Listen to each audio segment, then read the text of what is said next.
All right, we're gonna do the loop knot now. So we're gonna put the hook down for 1 second.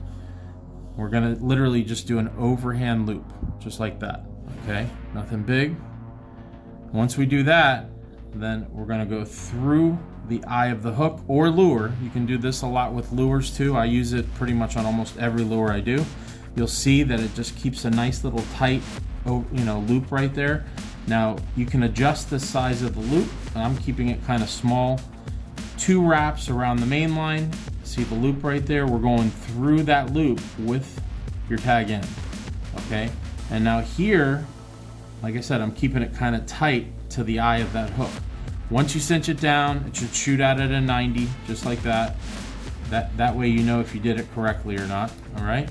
And then we just trim our tag end like that, and we've got our loop knot. It's a nice clean knot. It has a lot of mobility for any eye of the hook or lure. Specifically a lot of lures I like to use it, but that is your loop knot.